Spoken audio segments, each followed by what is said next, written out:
talked about more. So I'm very excited to give you guys a talk tonight. Give me a minute and I will go ahead and start my screen share.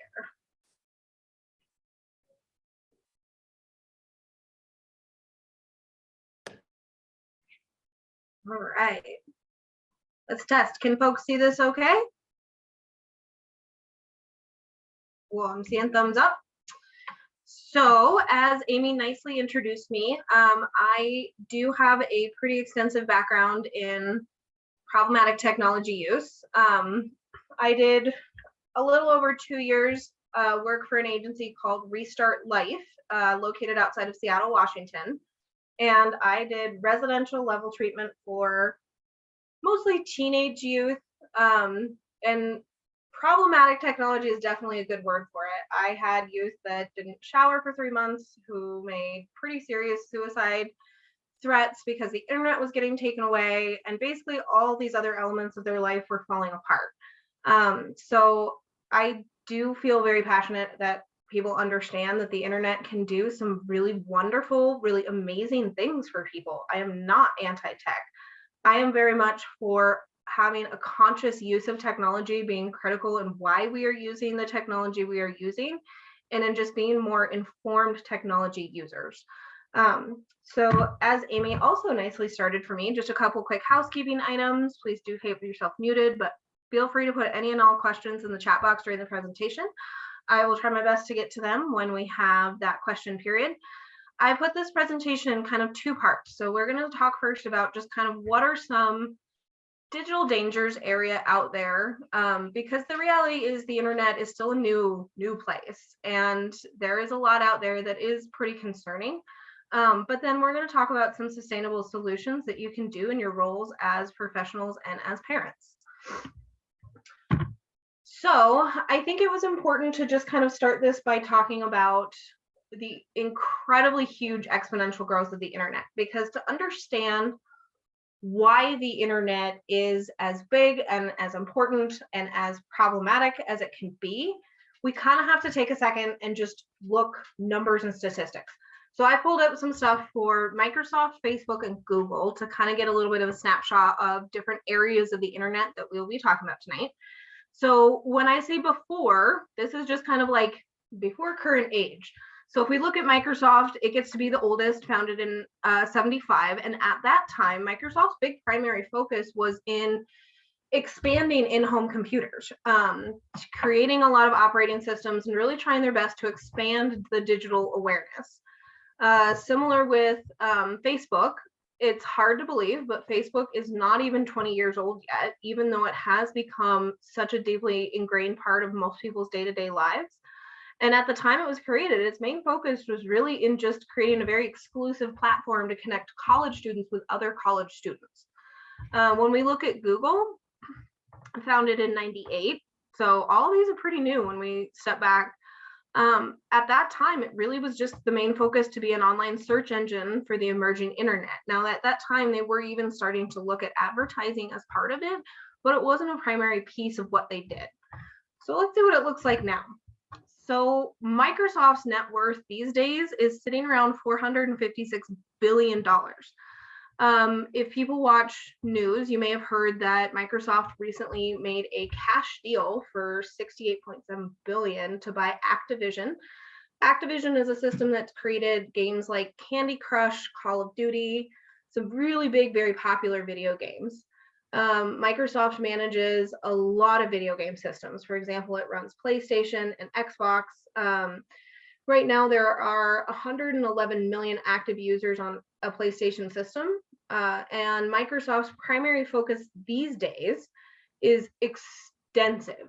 So for example, they're working a lot in cloud technology, where you can put things basically online and then access them from different computers in different times if you need to. Obviously, Microsoft's continued to work very hard on software systems. They run a majority of the operating systems in the world these days. For example, schools, hospitals, businesses, almost all run on a Microsoft platform. Video games is a big area for them. Part of this deal with the Activision is so they could expand their area of a metaverse. So the idea of pretty much living as much online as you do offline. Microsoft also makes a lot of money in military contracts. So some of the things that they create are specifically for various aspects of training military. So if you think about Call of Duty is a video game, but the idea is you are a soldier and you run around and you try to shoot other people. If I'm the military, this is a really good training exercise for me. So Microsoft has changed significantly. Facebook's very similar. Anymore, it's even called Meta. It's no longer called Facebook because they are working really hard at expanding their metaverse. Just all the different ways that you connect people. Facebook's also getting much more well known for doing very highly targeted advertising. And we'll talk about this more in a minute. Right now, there's 2.91 billion users worldwide, and Facebook, now Meta, owns Instagram. Most people are familiar with that, but I think it's important to just point it out because there's so much interconnectedness between a lot of these systems as well, but they don't do a great job of telling you that. And so you might think, well, I don't use Facebook, it's fine, I just use Instagram. You're still all going through the same Meta company. Google is the one that's pretty mind-blowing, at least to me. Current net worth of Google is $1,210 billion. At any point, there's billions of daily searches. Google owns YouTube. So right now, there are 2 billion users on YouTube and 37 million channels. Now, this isn't just like the random video that you put up here and there. This is a channel of somebody who is creating consistent content and putting it up. You can subscribe. That's how people make money on YouTube, is after you subscribe, you're paying a small amount each month. But if you have 300,000 people following you and they're all paying you a couple bucks a month, it adds up very, very fast. Google's primary focus has shifted into highly targeted advertising. In fact, there's quite a lot of controversy about potential monopolizing that Google has in the search engine market.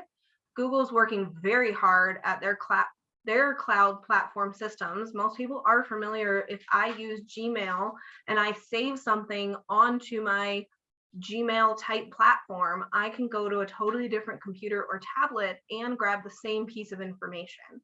That is really one way that technology is going to continue to be trending because it just makes sense and it's easy. They do search engine optimization. So if I search something, I get the best information as possible. And even Google is expanding some of their ideas of a metaverse. For example, they tried to make Google glasses. They're still trying to make them, but with the idea being they're glasses you can wear that in the corner have all of this kind of constant scrolling information. So again, I'm sharing this just to help people understand the internet has exploded and it's going to continue to explode. So these days, it really is still a Wild West. Think about when gold was first discovered in California. Numbers probably looked a little bit similar. We had to do a lot to kind of regulate it, get better control over it, and it took a while. And that's pretty much where we're at with the internet now. So one thing that was extremely helpful in my work at Restart was spending some time really understanding the systems behind these platforms and behind the internet and how the internet can be so addictive to people. So one way that we can think about this is when you first log on as you've never used the internet before. Let's say you need to set up an email. So I go to Gmail and I set up a Gmail account. I want to talk with my friends. So I go to Facebook and I set up a Facebook account. I'm doing all this on my Microsoft operating system. At this point in time, to the computer systems and the algorithms that create what I'm going to see, I look like this. I'm pretty plain, I'm pretty basic.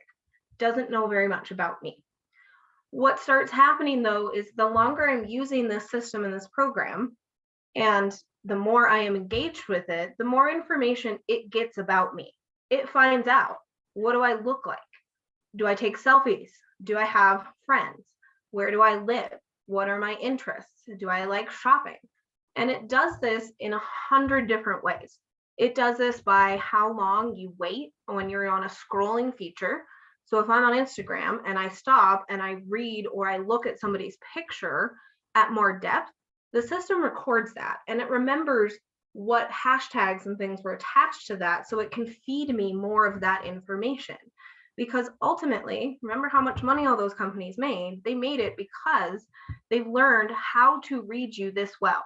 Many people say, I feel like my phone is listening to me. I search one thing and all of a sudden I'm getting ads for it. Well, the truth is, it's not really listening to you, but the systems have evolved so fast because they get so much data fed into them constantly, and not just by you, but by all the people around you too, that it is able to create such targeted things that it knows. Chances are pretty good. Hey, you just emailed your friend about a baby shower. Either you're having a baby or you're going to be buying something for this baby shower. So let's show you things. And let's make this companies that pay us money to show them first. So it's a pretty complex machine that we are all working with day in and day out. And as adults, we can understand that and we can have the knowledge to go, maybe I don't want this system to have all of this information about me. Maybe I actually need to put some limits on it. But when you're a kid and your brain has not finished developing yet, you don't have a great time understanding that. All you know is it's fun and it's feeding you content that you want. I go on YouTube and I say, hey, I like taking selfies with my friends. All of a sudden, I'm going to be fed more and more stuff that's going to keep my eyeballs hooked to the screen so my companies can make more money. So with that kind of little piece in background, let's talk about 4 different places we got to be mindful about online. The truth is, anywhere online really can be problematic if you don't have balance in other areas of your life. But in my experiences at Restart, there was 4 areas that were more concerning to me than others. To be fair, each one of these 4 areas can very, very easily take an entire day of training. So we're really just going to be kind of scratching the surface on each of them. But please do feel free to put those questions in the chat and let me know if you have any other thoughts or things you would like to share. So we're going to talk about video games, obviously. We're going to talk about porn. We're going to talk about social media. And then we're going to talk about the dark web. So when it comes to video games, some of the things to be aware of is that most video games, even if they seem fairly innocuous, are addictively designed because more eyeballs, more time, more money. So most video games these days are designed using what they call an open world model. So when we think about when video games first came out, let's say I'm playing a game of Mario or something and I'm running through my world, I have the button that says I can go pause and go have dinner and then come back to my game. What video game designers pretty quickly realized was if you take the pause button away, people spend more time in there. And so most video games these days look like a constant open world that people can walk in and out of, and the more time you spend in it, the better your character does. In many respects, we actually see a lot of these open world models being very, very similar to a casino in that they have bright lights, lots of sounds, lots of engaging activities for your brain. They don't often put any easy way to tell time. And you can walk in and stay in as long as you want. So I often hear from parents, I told my kid to pause and come to dinner, and my kid turned around and says, my game doesn't pause. Well, they're actually not lying to you. The games really don't. So part of what goes along with just being able to enter and be part of it all the time is a lot of live chat features. So these days you can pretty much get a headset that has a microphone, and while you are playing these games, if you want, you can actually connect to the entire internet and chat with anybody. You don't have to do this. You can chat with just friends. You can chat with nobody. But more and more of the games are encouraging people to do this human connection to connection, because if you make friends in the game, again, you'll be more likely to spend time on there. For example, one of the kids I worked with at Restart decided he really liked playing with the college kids because they were really good at playing the game he liked playing. The problem was when he would chat in the live chat, because he was young, they would hear his voice crack and they would insult him. They would say, "You're such a squeaker," meaning they could hear how young he was and they didn't want to play with him, even though he was a good player. So his answer to this was to literally punch himself in the throat enough that his voice went deeper so that he could play with the people he wanted to play with and be successful. When I asked him, did he actually know any of these people or did he ever meet them? He said no, but I do feel close to them because we've shared some really vulnerable conversations. So it's also important to understand, even though there is this live chat feature, there are elements of it where there is social connection. And so if you're trying to limit it or talk to your kids about it, they might give you some really serious pushback because they're feeling the emotional connection to these people. But like I mentioned, a squeaker, unfortunately, there is also a lot of cyberbullying that happens in video games. I would have clients that would tell me, they would say, I hope you get AIDS and die. I want your mom to get cancer, go run in front of a bus. Like, they would say some unbelievably awful things to each other because it was in the guise of playing a game or getting into it. And so they all kind of reasoned it away. But when I sat back and just actually listened to the words, it's hurtful. But I share this piece because we're seeing this start to come out in the offline world too. But if you don't understand that this is how most people are talking normally in a lot of these games, then it can seem extreme and it can seem really scary. Another element that goes along with video games is that most of the games you see played are very hypersexualized. So female characters often are wearing almost nothing. A lot of the chat boxes and comments tend to be who has the best breasts, who is the hottest. Many male characters tend to be extremely muscular. And so it, again, if you don't really stop and think critically, it can seem it's just part of the game. But also think about what model is this teaching people who are playing this game. A lot of games are getting better at this, but there's a general kind of lack of cultural awareness that also goes along with a lot of video games. So I picked this picture to go with this slide because this was from one of the more recent esports championships. So esports is an emerging market. I mean, even ESPN is starting to show it, where it looks like a concert or a sporting venue, but the stadium is full of people watching other people play video games. The people who are holding these trophies make, honestly, starting to make comparable money to sports players and things. But I would like to point out there's no women. They're almost all white men. So it is a hard place if you're trying to have these conversations with your kid about different ways to look at the world and build empathy and compassion for people who are out there who might look different. Another thing to understand or know about video games is that they have pretty poorly enforced rating systems. So for example, if I go to the movies and I'm taking a couple kids with me, if I walk up and I try to buy 3 rated R tickets, I might get sold them, but I also might have an opportunity for, whoever's selling me the tickets to look at the 2 children behind me and go, this is a rated R movie. I can't sell you these tickets. They're not old enough. However, if I do the same situation, but I'm trying to buy a video game, it's far easier for me to do this because they don't know if the game's for me. They don't know if the game's for the kids. They don't know where I'm going to use it. And honestly, we don't talk about it as much, even though video games are given many similar rating systems to movies, with MA being a mature video game. But what I have seen and unfortunately continue to see is that a lot of kids are playing games that developmentally are not appropriate for them. So, for example, I have had 4th graders tell me that they are playing Grand Theft Auto, which on the outside looks like a racing game about cars. Seems pretty innocent.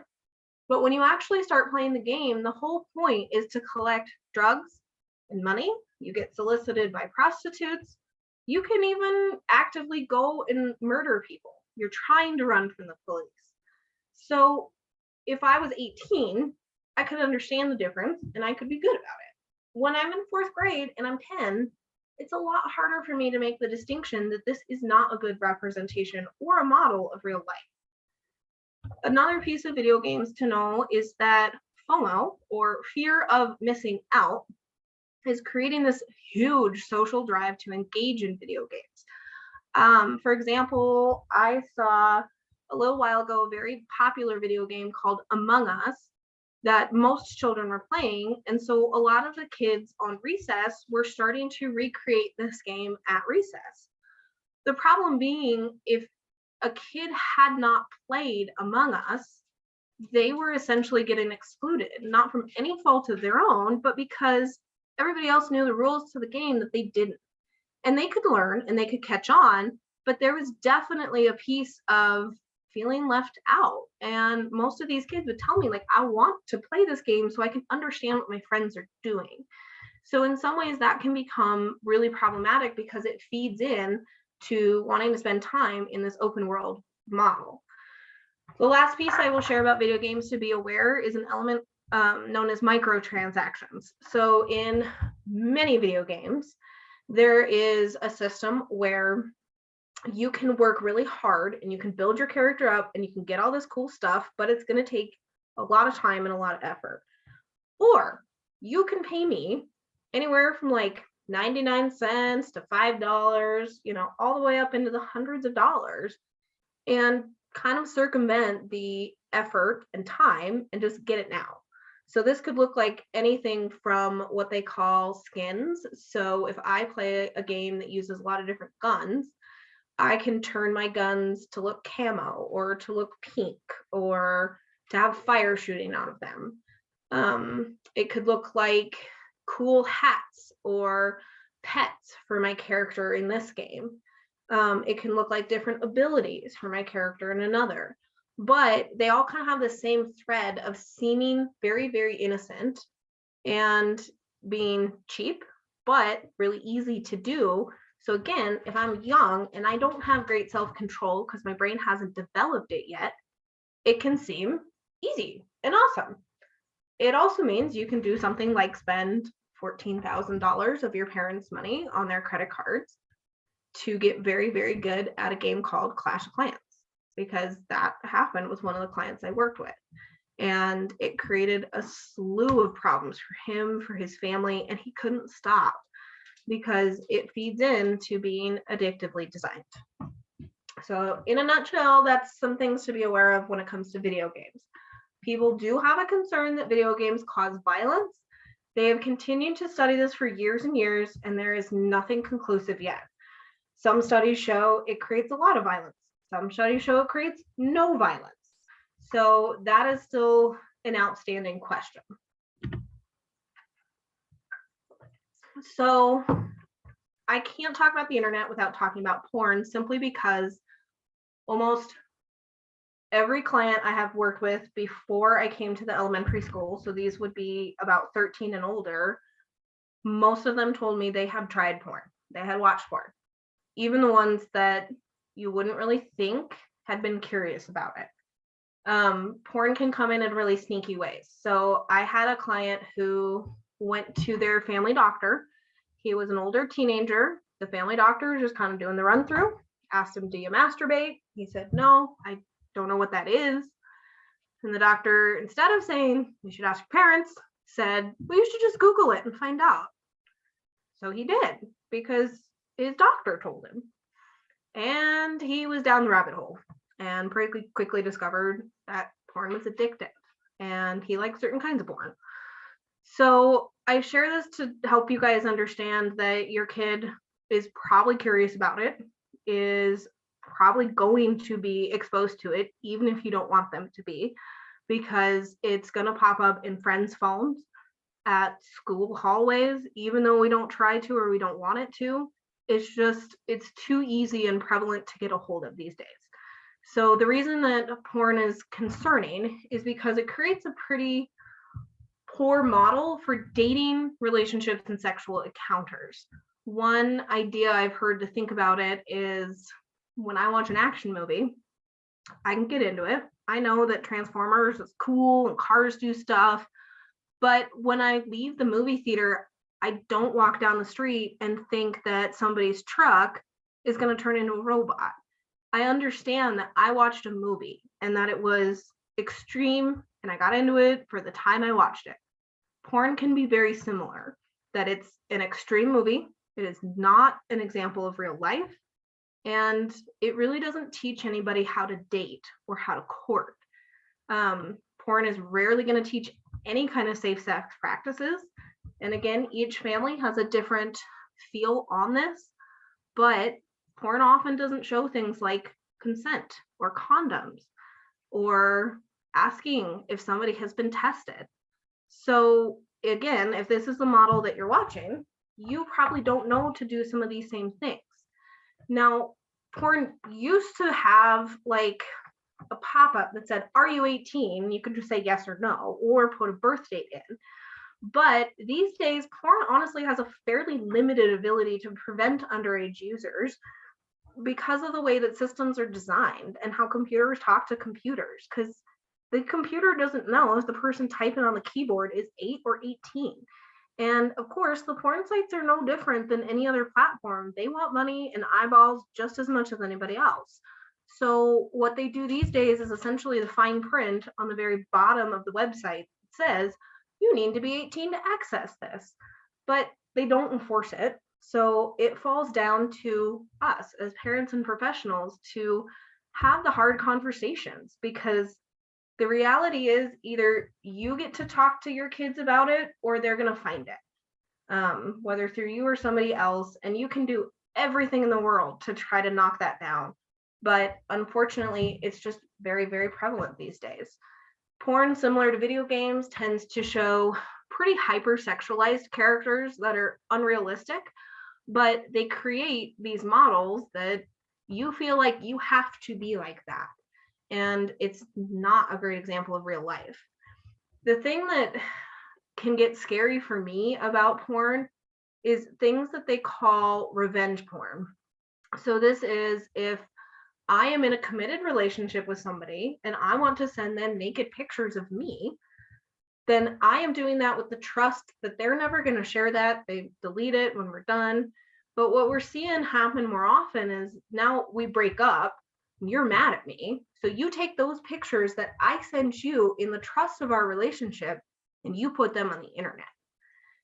So if I'm over 18, this is still a problem, and it's starting to become more of a legal issue, California being one of the first states to recently pass actual legislation about revenge porn being not okay.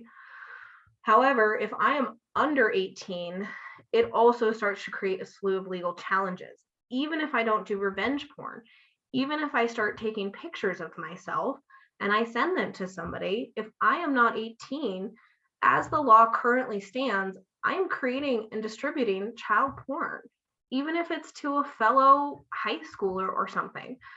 And a lot of kids don't understand this really sticky gray area, because for them, everybody sends nudes. It's fine. Or, this is just what we do. Sometimes it's even done, if somebody has been drinking too much. So it's not with their consent. But it can create this giant challenge because child porn comes with really big sentences and really big hard stuff. And as of yet, there's not great ways that the law can handle when our kids start dabbling in these kinds of things. Social media, we talk about for days and days and days. So some big concerns about social media that I would like to share with you guys tonight is that social media, you can do some pretty predatory behaviors, and it can be pretty easily masked online.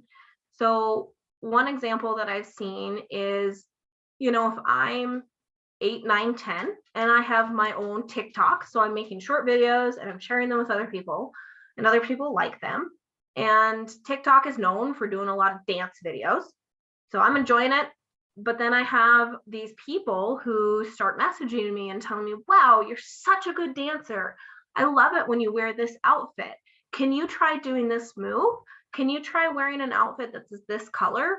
What my 10-year-old brain doesn't realize, because I'm getting so much positive feedback from the people around me, is that that person on the other line is 40 years old and enjoying watching my young body dance. And it's gross and it's creepy. But at the way most of these social medias are created right now, nobody's going to flag that, because it's coming across as just really good comments. And maybe my profile picture doesn't look like a 40-year-old person in their basement, maybe my profile picture is another 10-year-old kid. So it can get super sticky super fast. FOMO, so again, that's fear of missing out, can cause a huge cascade of problems when it comes to social media. Many people have become more aware of concerns around especially anxiety and depression and self-esteem because of recent news about Instagram and how Instagram being targeted towards younger users has caused pretty clear increases in this. Suicidality is another area where it's scary to me because there's corners of the internet that will encourage people to do this. They will encourage you to have disordered eating. Obviously, there's areas of the internet that fight against it just as hard.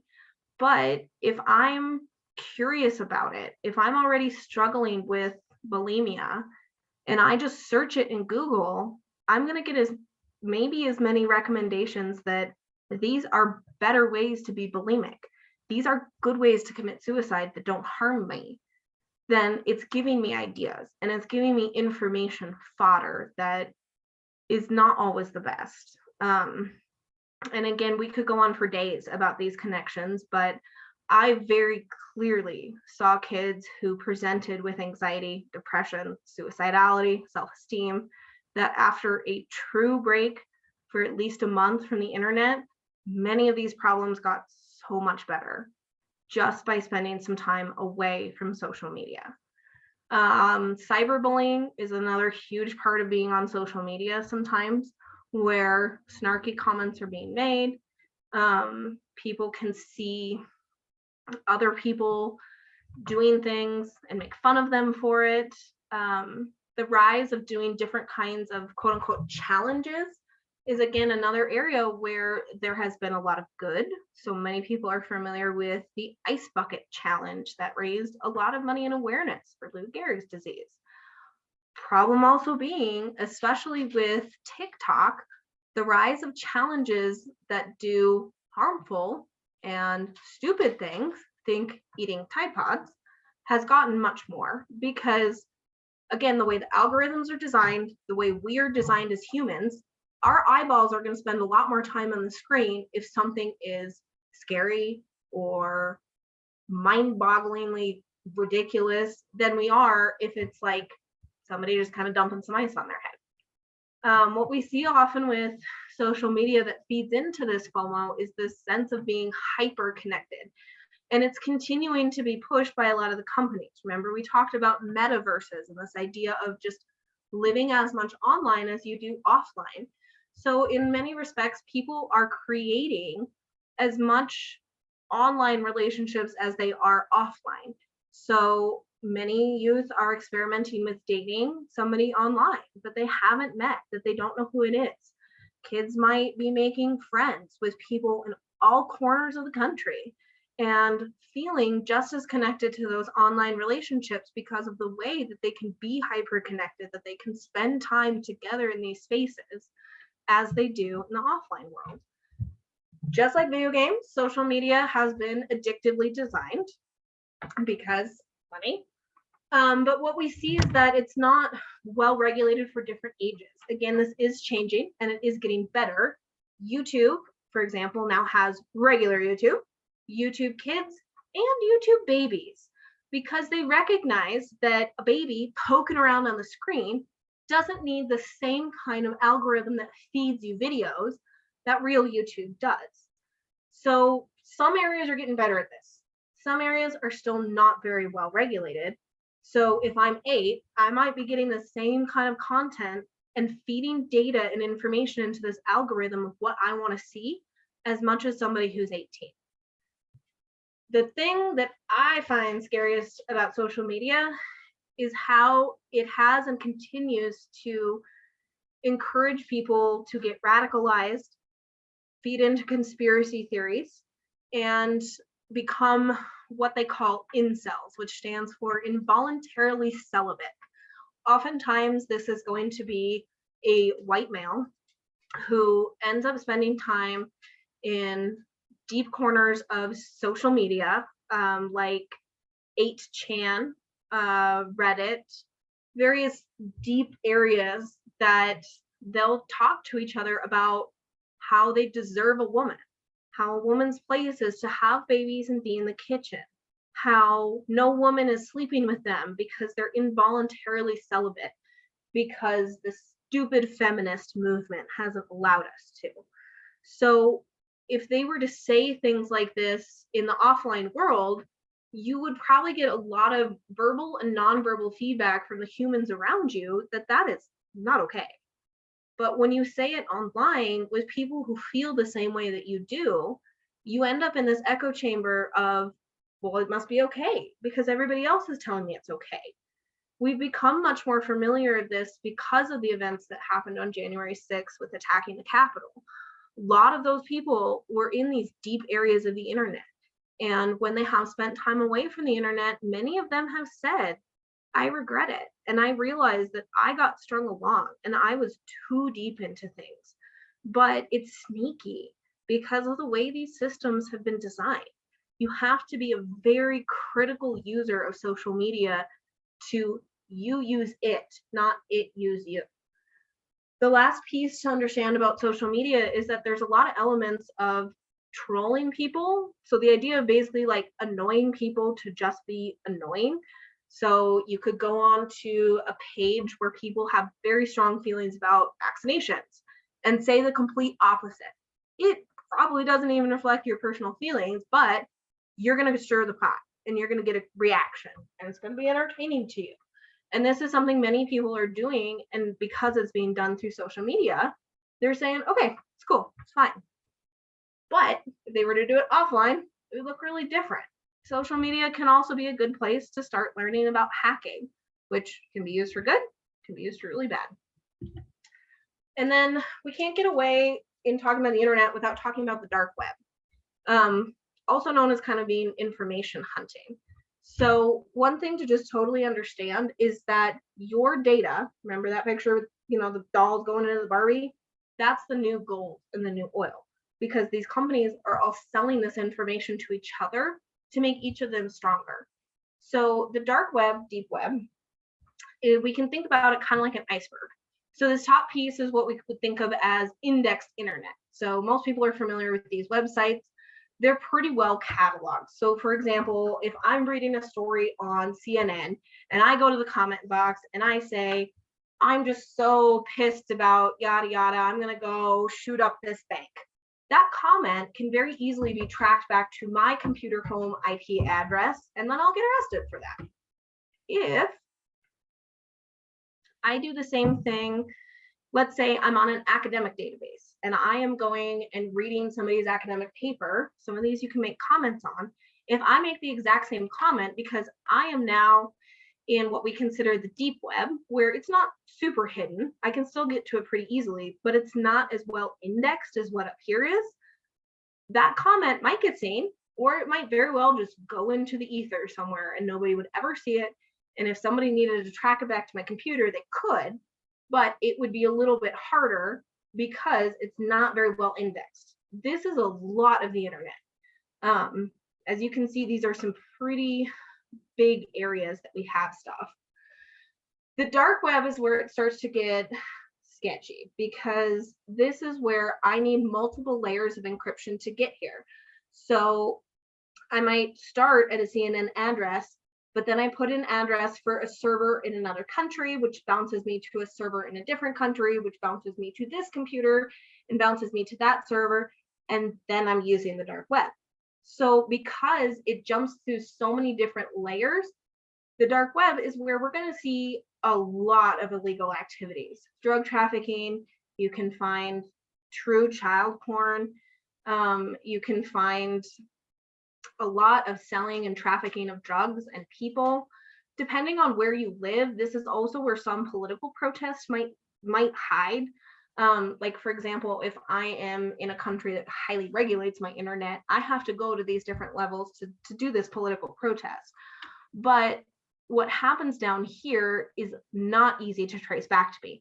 So if I buy a video of child porn down here, it's not going to draw a straight line back to my computer. It's going to have to follow that same bounce that is often moving constantly. That's what a lot of this tour is those are the bounces that your system has to take. So luckily, most kids I've worked with, besides some of the ones in residential treatment, didn't really know what the dark web was. But I want to share this because we are talking about safety on the internet.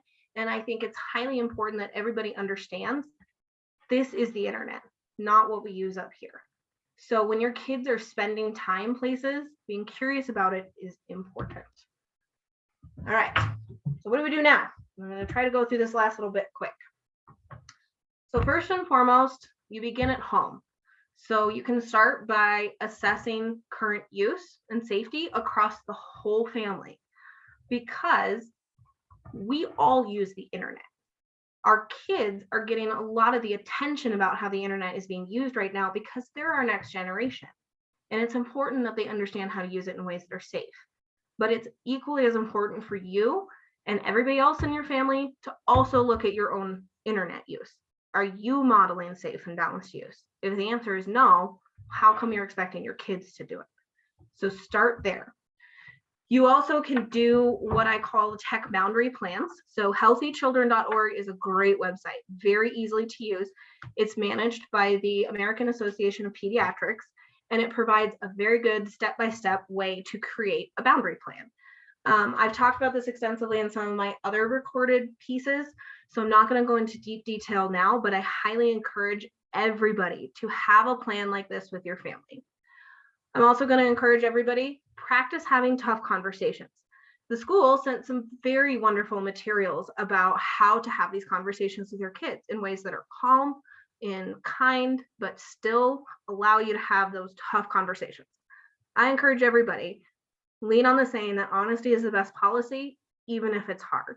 So again, if you can model this, if you can practice having these tough conversations, if you find that your kid is doing something on the internet that's concerning, it's much easier to have that conversation if you've already given it some practice. Leaning on foundations of respect for yourself, for others, and for community is the best thing you can do when it comes to internet safety. We are going to talk about some ways that you can use hardware and software to control your internet, but what I've seen time and time again is unless you have this foundation of being able to have these conversations and really understand what respect of yourself and others and your community looks like, you basically start playing a game of whack-a-mole, where you shut down one piece of tech, they get another, you shut that down, they find something else, they find the workaround. Kids are very tech savvy these days. So lean on those foundations and it will do you much, much better.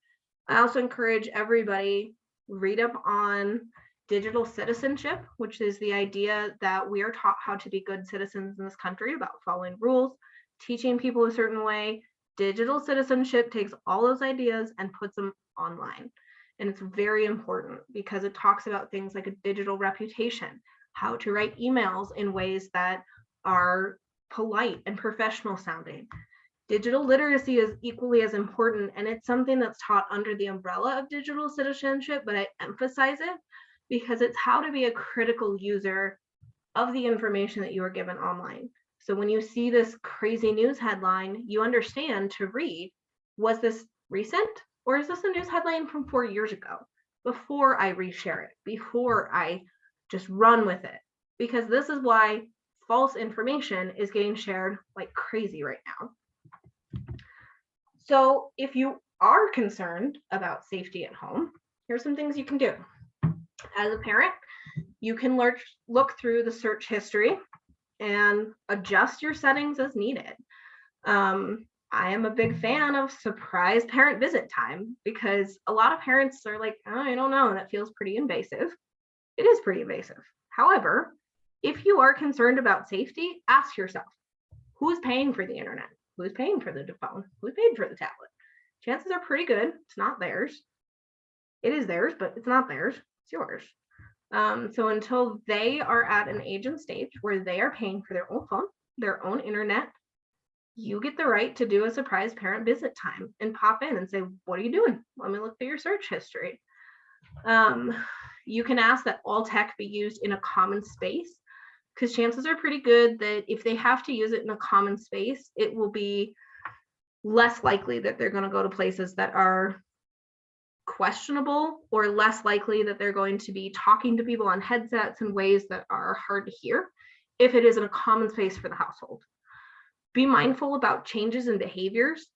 Also, just like get comfortable having an open discussion about online habits, social situations, not just for the kids, but for yourself too. We often feel like what we do online is anonymous and invisible. It used to be that, is not that anymore, because almost everybody uses the internet. So we really do need to be better about talking and putting out in the open what we do online as much as we do offline. Really think about limiting use until age appropriate, especially for things like social media, because kids' brains are not developed enough to be able to handle most of what is being fed to them on the internet these days. There are certainly kids who can, and there are certainly ways that you can structure it that it is safe, but really think about what is age appropriate and developmentally appropriate when it comes to all aspects of what you do online.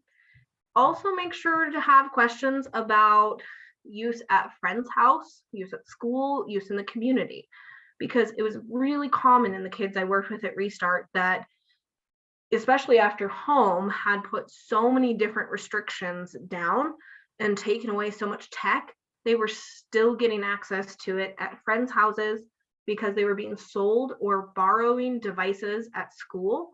They were using even the library in the town. We're lucky that we live in a small enough town that does not have internet cafes yet, but in larger cities, you can access the internet by just walking into an internet cafe. You can be on that computer for hours, similar to how somebody might go into a bar and spend hours in a bar, but this person might be 16 and the behavior looks the same, but it's forgiven because it's a video game. It's not alcohol. Some red flags just to be aware of. First and foremost is behavior changes. So especially in kids, anger and irritability will flag up big time if use is becoming problematic. So will depression. I definitely saw almost a chicken and egg thing happening between depression and tech, where if somebody was using a lot of tech, it made them feel depressed. Because they were feeling depressed, they went and used more tech. And I say behavior changes because oftentimes this is be different from your kid's norm. So if they're usually, a fairly calm, engaged kid, if all of a sudden they're becoming angry, they're showing a high amount of preoccupation with tech, lots of anxiety when they can't use, that's a pretty big red flag. And I mean like big levels of anxiety, not just bugging because they're missing out on what their friends are doing. I'm talking like spazzing out, can't sleep, needs meds. There might be a really big desire to use the device in private. So for example, going to the bathroom with your phone, something most of us do. However, we got to think, is this age appropriate? Because if I'm a full adult, I can use it however I want. If I'm 15, 16, and I'm starting to explore with sexuality, the bathroom is a great place to take selfies, especially naked ones. So just be mindful about your kids' desire to use their device privately. This is also age appropriate at times. Teenagers don't want to share what they do with their adults. That's normal. But just kind of be balancing when and why they might want to use that device privately. And if they don't want to tell you why, might be a red flag. If they are frequently asking for money or a lot of further material items, chances might be that they are engaging in some of those microtransaction behaviors that we were talking about earlier. Not always, but it could be. Sometimes they do this not just for themselves, but for friends as well. If other areas of their life are starting to fall behind, that's a big red flag. So like if they used to be super interested in sports, they had a plan to work out and sign up, and all of a sudden all that's kind of gone out the window, that's concerning. It would be very similar if you thought your kid was trying to use drugs and their behavior really changed and they all of a sudden their grades dropped a lot from what they used to be.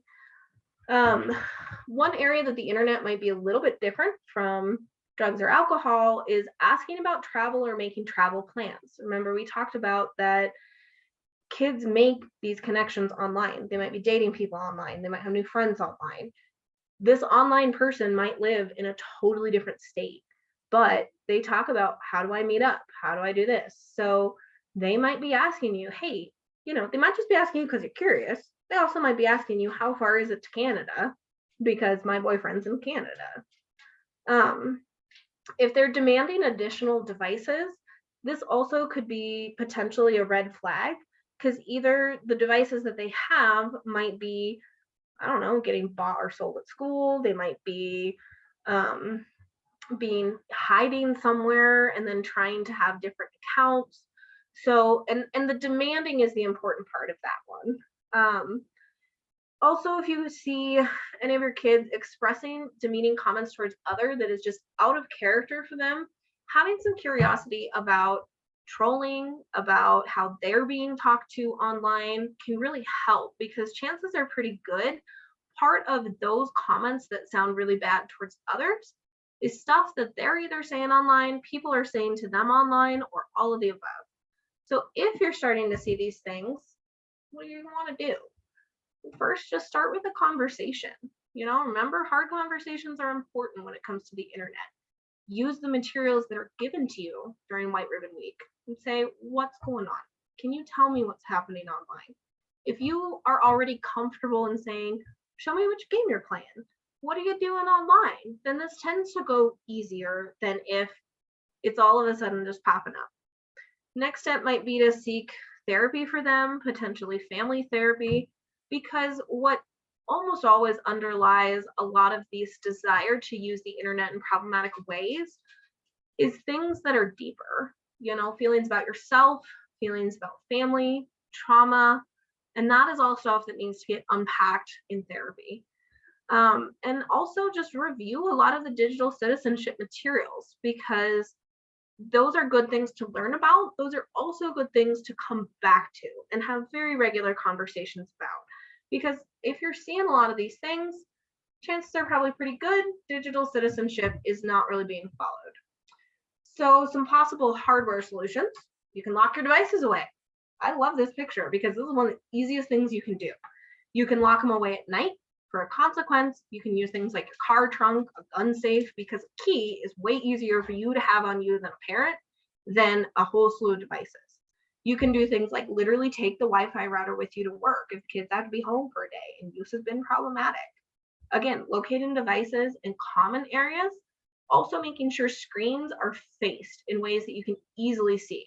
So if you're just like walking by and you glance over, there should not be anything on there that's concerning to you. If you see them swapping tabs real fast, maybe you have a question. What's going on? Try to have device-free locations and times. So if you already have it set up that they don't use their phones in their bedroom, then if you catch them using the phones in the bedroom, it's a good time to have a conversation. There's also things like dumb phones to start kids with that literally cannot connect to the internet. Gab Wireless is a great program that has what looks like smartphones, but they literally have a hardware no capacity to connect to the internet. They can call, they can text, you can use them like a tool. You cannot use them like a real phone. There's also some software solutions. Start with your internet and phone providers, because chances are pretty good they actually already have some systems in place through their various apps. The problem being, they're not going to be very open about what those are. So they tend to be kind of like hidden in the apps a little bit better. So you kind of have to do the legwork of asking, like, hey, help me with this. But generally, that's a really good place to start. And they are getting better at being open about what's offered. You can rely on monitoring software if needed. One is Freedom, and that'll cut like how much time you can use. The one we recommended at Restart was called Covenant Eyes. It is very detailed. It can show you every single page someone has been. Net Nanny is another one that's pretty good for kids. The challenge in most monitoring software is there's a subscription and it costs money. It's not cheap. Sometimes if you talk to these companies on a situation by situation basis, they can give you either a discount, a scholarship, something similar. But most monitoring software takes legwork. You have to set it up, you have to find it, and you have to monitor the monitoring software. There are systems you can use.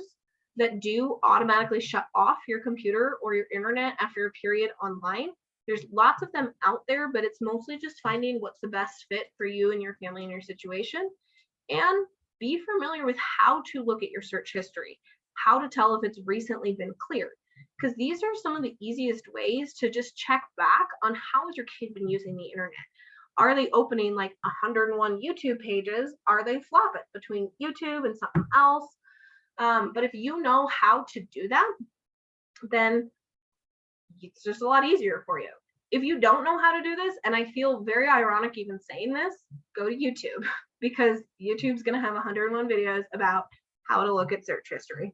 So there's an example that the internet's not all bad and crazy. So last but not least, I just want everybody to remember that technology is a tool, and it's how each of us use it, either in our role ourselves, in our professional role, in the role as parents, that is going to determine the risks and the benefits of it.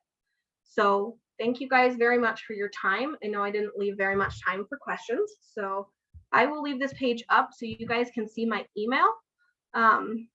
But I will go ahead, and I see one